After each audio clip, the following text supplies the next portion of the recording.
This is Lands and Cribs, your real estate channel where we don't just tell you things, but we also show you.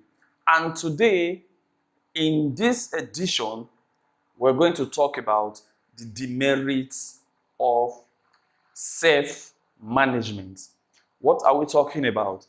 Last season, I talked about property management, the importance of property management. And today, in this edition, I'm going to introduce you to an expert when it comes to property management. And he's going to tell us about the demerits of self-management. What do we mean by self-management? When you have a house that you are giving out for letting commercial use and you decide to manage it yourself without having the proper expertise or training, there are demerits. So today, I am going to show you some things and you're going to hear from the mouth of a professional. I remain your real estate explorer. And if you're new to this channel, I will encourage you to simply click on that subscribe button so that when we upload new videos, you'll be the first to be notified. Now, this is that moment that we all have been waiting for, so that we will hear from the lips of a professional. And standing with me here is a competent, qualified estate surveyor. He is Fati Kayode, and he's going to tell us about the demerits of self-management. And as we progress in the show, you're also going to see some things that when you do it yourself, you will not be able to see them. But he's going to show us some things. So, Surveyor, the stage is yours. So we'll ask you just a few questions. And now one of the questions I'm going to be asking you is, what is property management? What does it entail? Okay, thank you so much, Mr. Kome. Let me start by saying my name is Fati Kayode, as you said earlier. I'm an estate surveyor. I've been doing this for 21 years now, 2001 till date. I studied estate management at Obafemi Awolowo University. And after graduation, even before then, Part 4 IT, I've been doing it. Of course, property management is just one aspect of the profession. Of course, the others being agency, valuation, visibility, viability study, but let's stick to what we are here to do today, which is property management. Property management is the daily oversight function of keeping and dressing an estate in landed property. Landed property being residential, commercial, industrial, as the case may be. Then, of course, to answer your question, the merits of personal management. Of course, we know what simple definition of a quack says when you are doing what you're not trained to do. That's all the basic and the simple definition of a quack. Now, that means a doctor that is maybe doing what is not a doctor's work is a quack. So that means no matter your discipline, you may of course be the property owner, no doubt, but when you start managing or pretending to manage, you're a quack. Now, the dangers, demerits. You may be doing it successfully. I mean, somebody may self-manage or self-run its property for several years, decades. They will tell you, my dad was managing his own house and all that. No problem. It's possible you do it and get away. But when the issues come, it's beyond what the owner can do. Now, there are three interests to protect in property management. Interest of the property itself, which is the number one in the order of priority. Interest of the property itself, interest of the landlord or the investor, and of course the last, not the least though, interest of the tenant or occupants. I'll take it one by one. The interest of the property should be given priority because it's like the golden hen that is laying the golden egg. Without the property, there would not be the landlord or the tenants, and there will not be the estate surveyor. So the interest of the property is for us to see the best use, the best occupier, what to do.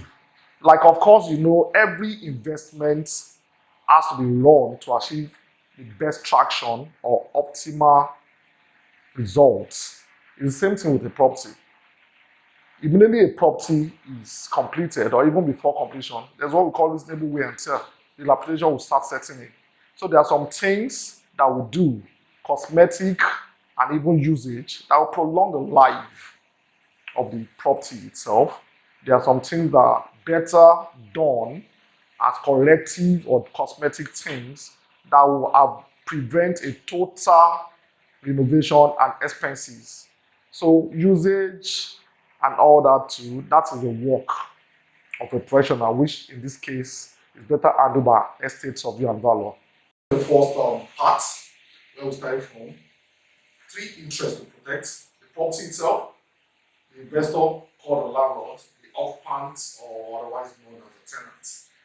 Now I mentioned the interest of the property. Part of the interest is that the body parts, maintenance, fabrics, fixtures and fittings, the structure itself must be properly taken care of at interval. Now, immediately a property is let, which is another part, letting, management starts.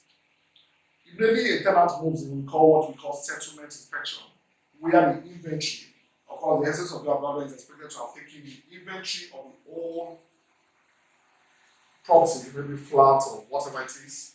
So the inventory is used to check in the tenants. Every of these details, fittings, fixtures, are properly checked, and the tenant acknowledges and signs them in that they are in good and functional state.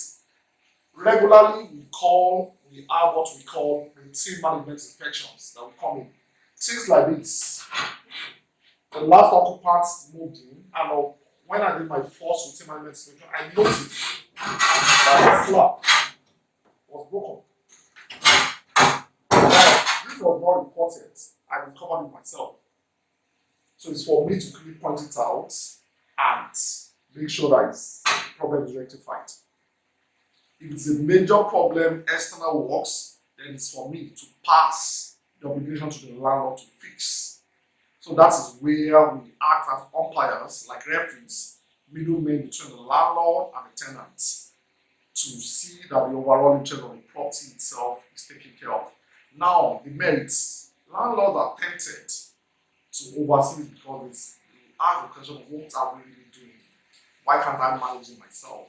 But when a problem comes, you see, then some people are dodgy of what they call the professional fee, like the management fee, which comes to the essence of you. Now ask me, if assuming this property is going for 100 naira per annum, the surveyor may ask for a 10% or a concessional rate of say 5%. That means if it's 5% concessional rate, for instance, for every 100 naira rent, the surveyor is paid a meager 5 naira. 95 goes to the landlord. For that 5 naira, the landlord avoids the headache of day-to-day running, possibility of litigation, which will be far more expensive if not properly managed. Then, of course, there are even ways that you can get the prevailing rent that is fair according to the standards outside. That will still make the net return to the landlord what he or probably wants. So that means it's a win-win situation for the landlord. He gets what he wants and he still gets the problem headache of management removed from him. The tenant too is not bothered because the landlord is not breathing out his neck. He has a right of private use of the place. And so if properly managed, it's a win-win for everybody. The landlord is happy, the occupant tenants are happy, and the surveyor, the management surveyor feel fulfilled. The property too is taken care of. It's a win-win for everyone.